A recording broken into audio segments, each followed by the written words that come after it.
Hi everyone, welcome to the Australian Reptile Park. Now today I have something to show you that is probably the cutest thing you will see all year. Before I do, so you stay in there, it's not your time yet. Before I do, I just want to talk you through the story a little. And the story is a little tragic, but it's something that we should all be aware of. Now in Australia we have these wonderful things called marsupials. We all know what they are. But marsupials carry their young in a pouch, and that's nestled just inside in the middle here. Now with big things like kangaroos or even down to our small possums, sometimes, tragically, they get run over by cars. People should be aware of that it's a possibility, and try and avoid them, driving at those times of nights if you're in wildlife known areas. But the secondary thing is, and for kids watching, make sure you always do it with your parents. Don't if you're not with someone that's old, and that is, you can stop and check the pouch. And by doing so, you can actually rescue a little Joey in there. I've hand-reared and released back to the wild so many Joeys and orphans over time through a loving family that stops and checks a pouch. So I won't keep you in suspense anymore. This little girl is a baby wombat. Now, she was in her mum's pouch, and her mum was very sadly run over by a car.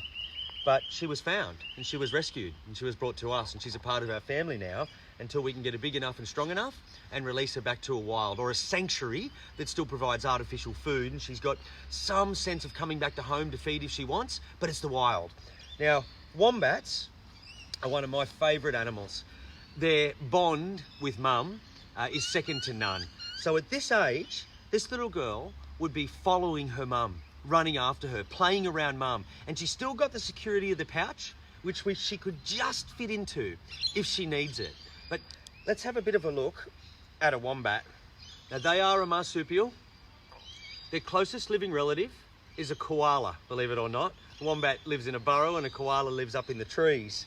And they're called bulldozers of the bush because they can move so much dirt. They build these big elaborate burrows. And just have a look at that front hand. Now, not only is it gorgeous, but have a look at the shovels on it. So that front hand is really the powerhouse for digging those holes and burrows and also searching for food. And on the back feet, they're like spades. So once they've dug those burrows, they use the back foot to push the dirt out of the way. And the bottom of their hand is just beautifully soft. Now, she's been with us for a few weeks now, and as far as she's concerned, I'm mum. So that means she's in the comfort and safety. She'll play around sometimes, depending on how she feels, because she has to do a bit of exercise. And sometimes, all she wants to do is jump back in the pouch. But if I come over here, she will make her way, and in another week, wherever we run, she'll run. That's really important because mum does that at night. Right now, she's sniffing a bit of kangaroo poo. Come on. This is her bottle. Come on, come and say hello to everyone. Back here, back here. You saying hello? Now, this is her bottle, and it's an artificial milk that's very carefully constructed to suit wombats. So it's, what are you scratching me for? You want your milk. You want your milk. It's very carefully constructed for wombats, and it replicates mum's milk. But she needs that 5 times a day, and she's only just started eating solids, some sweet potatoes, some carrot. Now she's still a bit fidgety to get going, and you have to imagine that when she feeds, look at what she's just done. She's hungry, and she's putting her head like it would be in a pouch. So it's normally dark and it's secured. So whilst it might look like I'm being a bit rough, I'm not. But you've just got to cover her eyes and get that teat in. And once it's in and she's drinking, she's away. Once the hands are out of the way, there we go. Once she's drinking, she's fine. To begin with, it's really foreign for her to feed out of a pouch. And she just gets her hands in there. And her hands, which I'm holding here, she actually uses them to push against her mother's teat. And when she does that, it actually stimulates the milk flow. It's like massaging a mammary gland. And so, to begin with, we actually cut the sleeve off a jumper.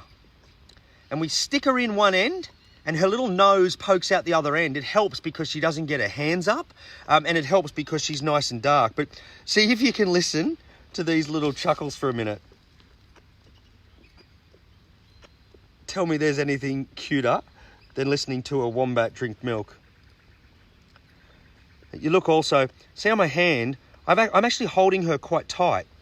Now the pouch is quite elastic, but she's still firmly gripped in by her mum's pouch, and she wants to be like that. If I loosen my grip, she'll get really fidgety, her hands will come up, and she's not comfortable. So like most little marsupials, they really need to be held tight.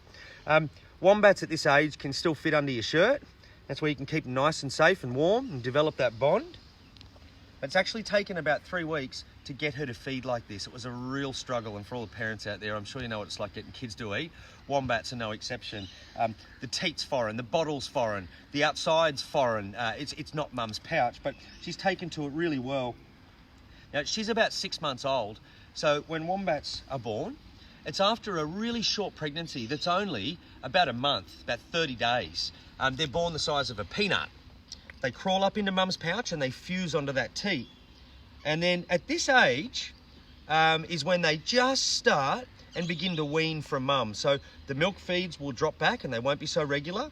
There'll be solids that start to come in, and to begin with, they start feeding on dry leaves and sticks and bark and things like this, because when they can get to the more palatable foods like grass, small plants and succulents, they actually take a little bit more to digest, so their stomach has to get used to that. Now, once she's finished here is my favourite time, when she will be a little milk drunk,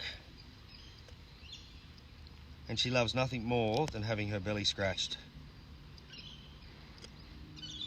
It's okay.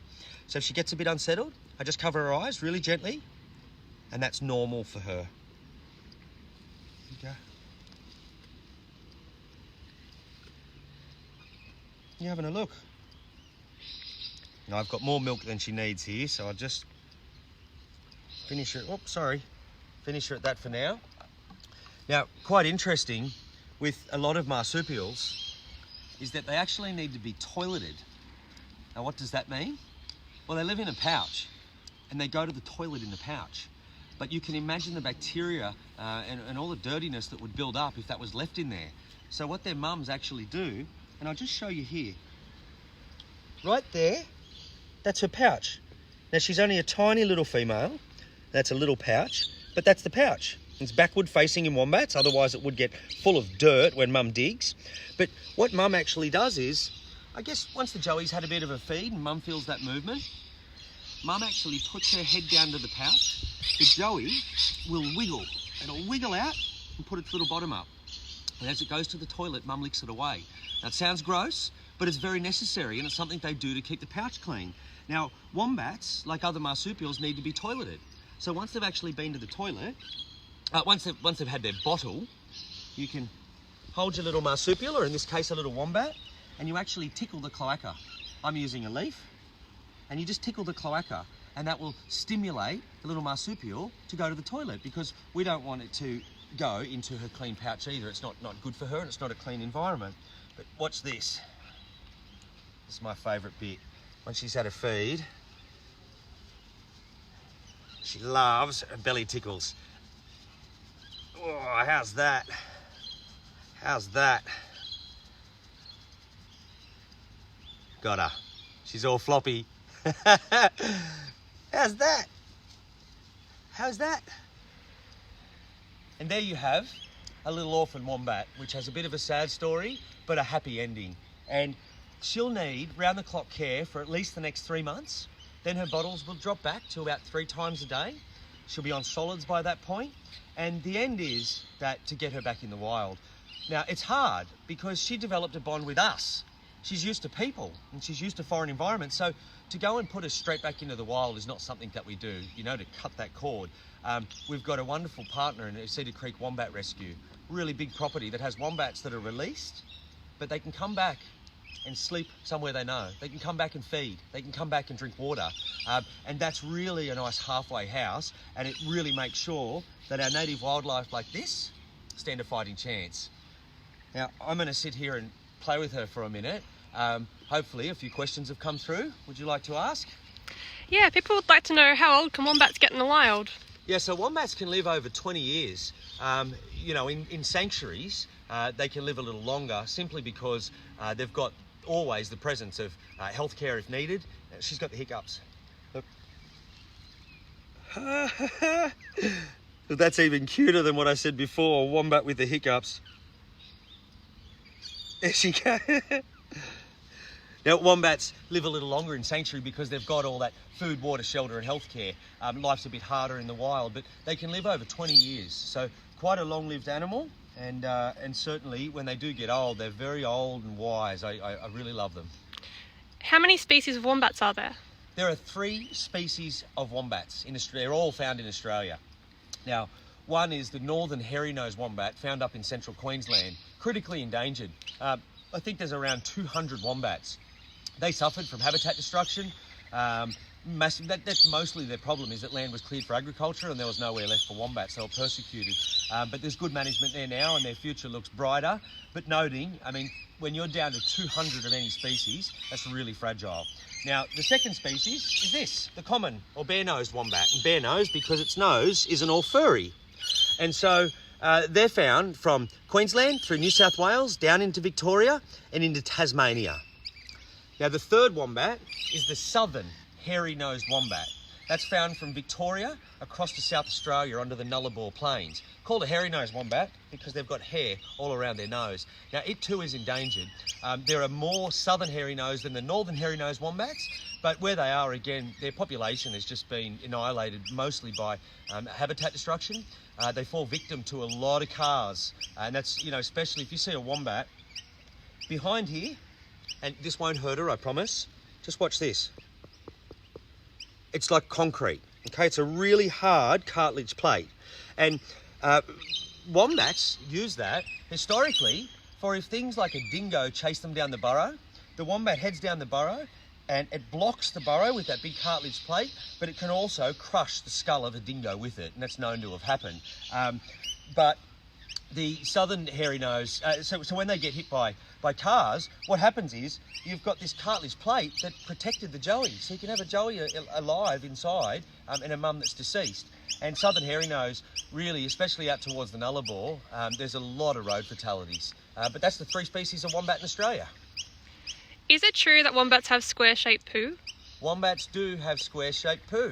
It's very unique, and it really does look like a cube. It's really distinctive. If you had you know, a grey kangaroo, a wallaroo, a swamp wallaby and a wombat, some of the other roo species might be hard to distinguish between, but wombat poo is always cubed. And actually what they normally do is on the outskirts of their territory, they tend to place it up on something, a log or a rock where it really stands out, and that's just putting their scent out there and marking their territory. But they sure do have square-shaped poo.